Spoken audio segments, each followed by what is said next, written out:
Ladies and gentlemen, Joseph Stalin would be proud. He would be proud of the Rockefeller Foundation's Reset the Table agenda to radically transform the food system, to imbue it with racial equity. He would be proud of Klaus Schwab over at the World Economic Forum, joining forces with the United Nations and informing their World Food Systems Summit, which of course is heavily tied with Bill Gates, the man who just declared we should all be eating fake meat exclusively, even as he funds Impossible Foods, whose stated mission is to end animal agriculture. Yes, Joseph Stalin would be proud of these people, for it was he, after all, who, in the wake of a grains crisis in the late 1920s, used that as justification to do his own radical transformation of the Soviet food supply, to take total control over food production. And it was in the wake of that collectivization of farms that millions and millions of people died of starvation in the Holodomor. We need to talk about this today. I'm Christian, and this is the Ice Age Farmer broadcast. And I found this talk given by Joseph Stalin himself in May of 1928 when addressing the Institute of Red Professors and the Communist Academy, talking about a grains shortage, a grains crisis in the Soviet Union in 1928. In his, Stalin's own words, the way out of that crisis lies firstly in the transition from small, backward, and scattered peasant farms to amalgamated, large-scale socialized farms equipped with machinery and armed with scientific knowledge, capable of producing a maximum of grain for the market. Yes, the solution lies in the transition away from individual peasant farming and instead to collective, socialized farming. And so in this statement, you can see that even he saw farms as dirty and antiquated, something we needed to do away with as we move to this new collectivism, but not a bad form of communism. No, this time it's going to be different. This time we're going to make communism work because we have science and technology and surveillance that we've never had before. This time is different. This time we'll make it work. The way out lies, secondly, continues Stalin, in expanding and strengthening the state farms and in organizing and developing new, large-scale state farms. In other words, in taking control of the food supply. This was not empty rhetoric. Within the next 5 years after that talk, by 1934, 75% of the farms in the Soviet Union had been taken from the farmers known as kulaks. They were just deported to remote regions of the Soviet Union, and their land was confiscated. And again, it was this which precipitated the massive food shortages known as the Holodomor, where millions and millions of people starved to death. An engineered food shortage. It turns out this is a tried and true method by communists as they take over a population. You can see it playing out now in South Africa, where, as you can read in this study, which I do recommend you read, Kill the Farmer, where the South African population was rapidly taken through the stages of genocide. First, we divide the population into blacks and whites, or Muslims and Croats and Serbs. Whatever balkanization of the population needs to happen is done. And then we gradually dehumanize part of the population. We take away their rights. We say they don't deserve those rights. And then ultimately we take their land and we kill them. Well, it's what happened in the Soviet Union with the kulaks. And it's what's happening in South Africa now. This study talks about how in the 90s, hate speech became fine. It became popular to release songs about kill the farmers, kill the whites. And as that happened, more and more people got killed. That's what happens when you talk about it in the mainstream media. That's what happens when Coca-Cola tells you to stop being white. And all this anti-white propaganda going out in every medium imaginable. That's the quantitative result that it will have, is more white people getting killed. Just the study has it written out. The data is right there for you to look at. And it is culminating now. In the last few months, South Africa has actually passed legislation that legalizes the confiscation of land from white farmers and giving it to black farmers. It's pretty appalling what's happening there. And of course, it's having very real effects on the food production, just as it did when they kicked the kulaks off of the farms in the Soviet Union.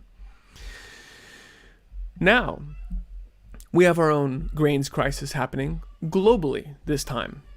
In fact, we've been talking about it for months, but as the world food supplies have dwindled, and usually the countries in the world that export most of the food and feed the rest of the planet have started to put limits on the amount of food they're exporting. Now that's devolved even further into these countries are out there looking to import food to feed their own people.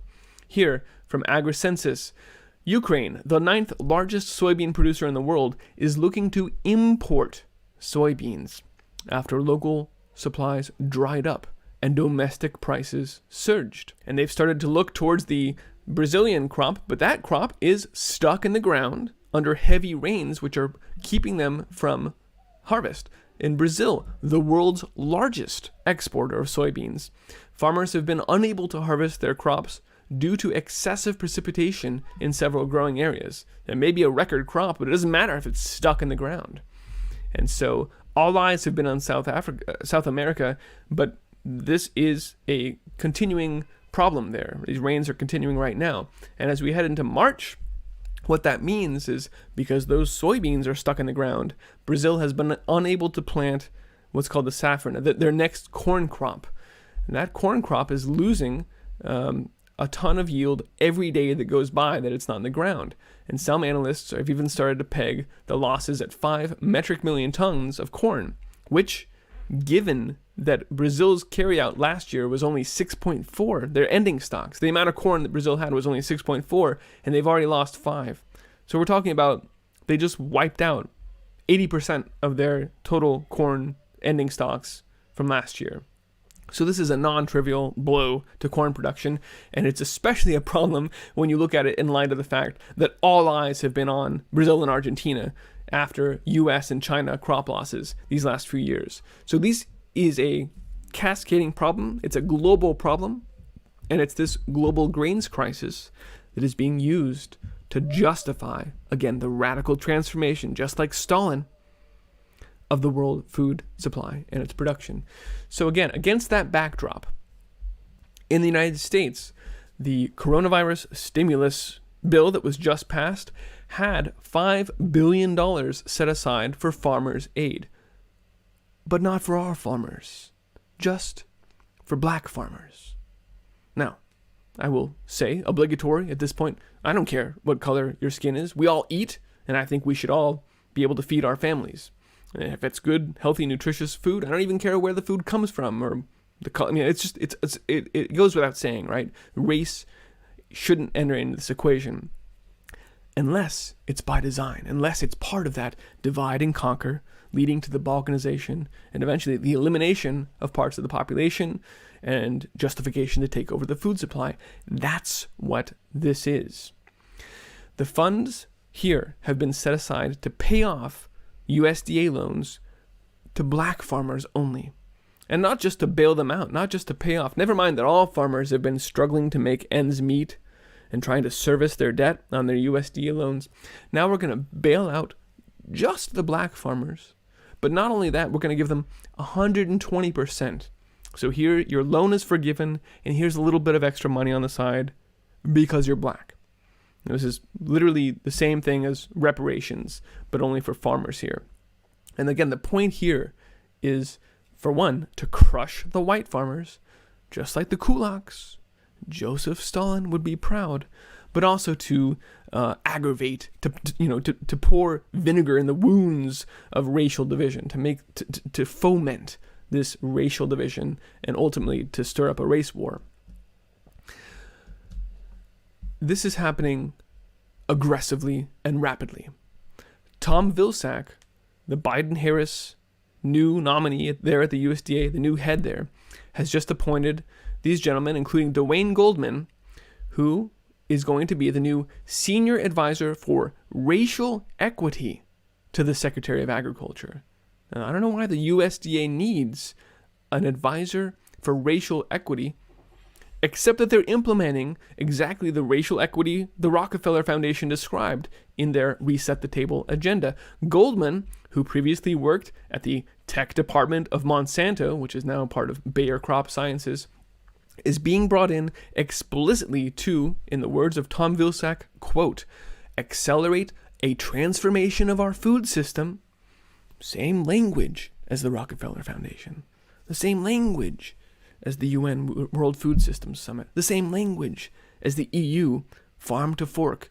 A new, equitable, sustainable... It's all one integrated agenda. And that's why the unsavory characters at all of these agencies and think tanks and governments use those same keywords just to sort of wink at each other and say, yeah, we're in on it. This is what we're doing. That begins, he continued, with embracing a call for racial justice and equity across food, agriculture, and rural America. The grains are running out, and we're promoting racial differences. It's not just being broadcast from the top of the USDA, it's also happening from the bottom up, where supermarkets are starting to put signs on their shelves like these, which indicate that some food products are created by Black-owned companies or by Hispanic-owned companies. It's kind of funny that this is for Goya, who was supposed to be a bad guy when they supported Trump, but never mind. This is ridiculous. When I posted this to the Ice Age Farmer Telegram group, which is t.me/IceAgeFarmer, some people just said this can't be real. This is lampoonish. I can't conceive of going to a supermarket and seeing the color of the skin of the people that put these products on the shelves. But here it is. I assure you it is real, and it is going to expand. Here from supermarketnews.com, Giant Food to highlight minority-owned suppliers on their shelves. It is a pilot program which will be expanding in 2021 to all 164 of their stores. And that's just the beginning. Soon, it won't even be labels. It will be, you don't even get shelf space if you are white or if you're not using robotic automation on your farms, right? I've covered previously the USDA's newly proposed rule that says I need the GPS coordinates of every piece of lettuce harvested, and if you don't have that, you can't sell your product at our shelves. So this is not actually helping Black farmers. It's eliminating white ones and then prescribing to the people that they are bailing out, you're going to use robots and farm bugs and do things our way. You don't actually have to take ownership like the Soviet Union did. You don't have to collectivize your farms if you just dictate exactly the conditions that it takes to get your product on the shelves. It's effectively the same thing, right? You are taking control over the food supply. So from the top, from the bottom, from the shelves, these racial, whatever, these things are being introduced.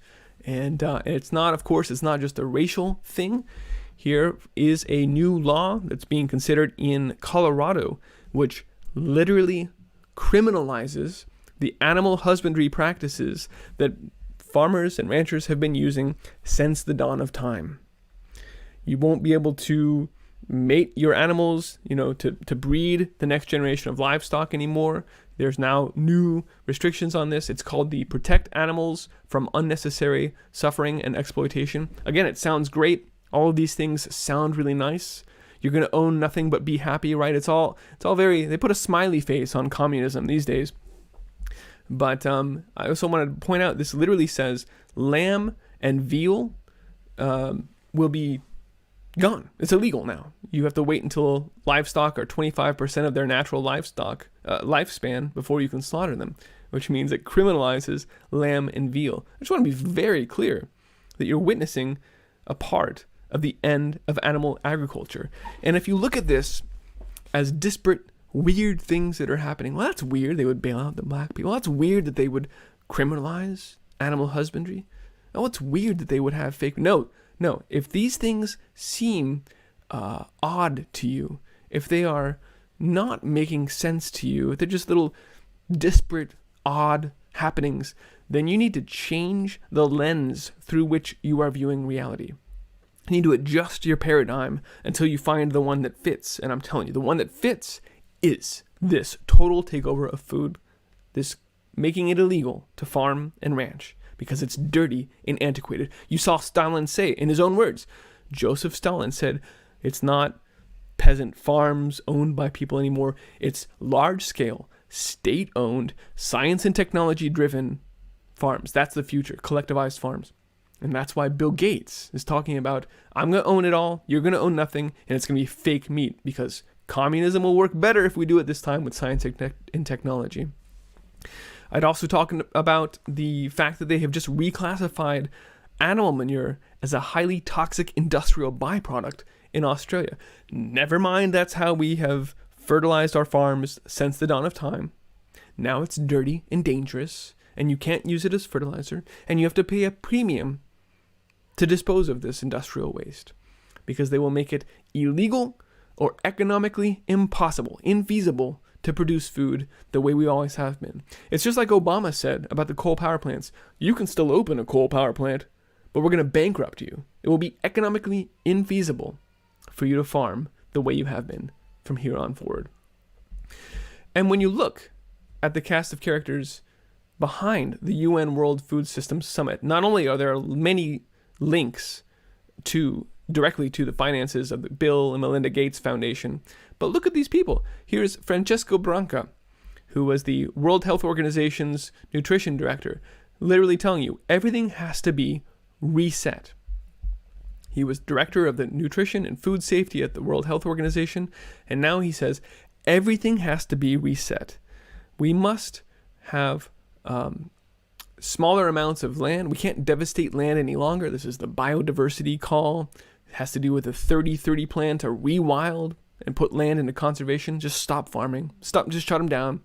Turn them into conservation places. We need to have much smaller amounts of meat on our table. We need to reset. Well, this sounds like it's going to change what you eat, isn't it? Not just the production. They're going to force you to change your diet. The answer is yes. Unambiguously, the Eat Lancet Commission comes out and tells you, yes, it's highly intervention-driven. Quote, the scale of change to the food system is not going to happen if we leave it up to individuals or the whim of consumer choice.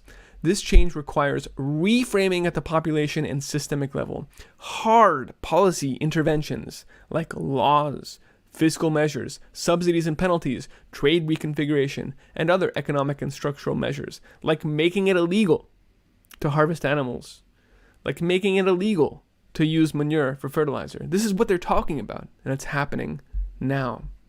Another of these individuals, Yan Yi, is founder of over in China, founder of the Good Food Fund, in seeking to understand food systems and their impact on the environment. Right, this takeover of the food supply, like many things, is intimately tied with global warming and saving the planet. Another example of that is Cristiana Figueres, who's from Costa Rica. She has been very involved with the United Nations and the global warming propaganda and all of their programs there. But now she's going to join the board at Impossible Foods. Well, wait a minute. That doesn't make any sense, does it? Again, if you look at it as just these disparate happenings and you try and... Why would they take some United Nations global warming person over to a food company? Well, because Impossible Foods' stated goal is to end animal agriculture, and that means playing off policymakers and regulatory pressures to make meat illegal. That's why she's working there, because this is one integrated agenda. These unsavory cast of characters play multiple roles. They inform the Rockefeller Foundation. You can see many of these people are the authors of that agenda. They also work at the World Economic Forum or at media outlets or at these companies. It's appalling. It's the same cast of characters. And we can go down the list of the 3 action tracks at the UN World Food Systems Summit and do this. Take them apart, see their interconnections. It becomes just so patently, blatantly, superficially obvious that these are people are perpetrating their agenda. But in the interest of time, we're going to stop here and just observe. Joseph Stalin would be proud of these people, but they're doing it bigger and better and faster than ever. And in the United States especially, we will be made an example of. We are now sitting at this confluence of the tried and tested communist takeover approaches. We're looking at a confluence of the Ukraine, the Soviet Holodomor, mass starvation. We're looking at the race war, Rwanda style. We're looking at the Balkanization and breakup of the country, like Yugoslavia. We're looking at Weimar style hyperinflation of the dollar. And we're multiplying all of that by the United States technological total surveillance grid, Stasi style on steroids. I mean, all of these things multiplied by each other and then raised to the power of Uncle Sam doing things bigger and better. They're going to make some fireworks come out of the U.S. in the next few years. And I do not say this to be alarmist, or, I mean, I would very much prefer to be wrong here. But I think it's pretty clear that all of these things are going. I mean, look at paying off black farmers only. Has nothing to do with helping anybody, anywhere. This is again, a tried and true way to destroy a population, is divide and conquer them. So I hope this has been insightful to see that what's going on here, it is not these weird, crazy things like, oh, these crazy leftists. No, these are a formula. This has been done many times before, and it's being done here faster and bigger and better than ever before. And if you have been confused by anything you see happening, then again, you need to adjust that lens, because it all makes perfect sense when you view it from the lens of what's actually going on right now, of this agenda, this total takeover, Agenda 2030 of all resources on the planet. And we need to be getting ready for that. You know, we need to be growing our own food and hoping that on the other side of this, we in our communities can rebuild. So thanks for listening, folks. You can find this report and all my reports on iceagefarmer.com. If you value this broadcast and the information that I bring, you can help me keep it running. There's a few ways of doing that listed at iceagefarmer.com/support. Thanks for watching, folks, and spread the word. Be well.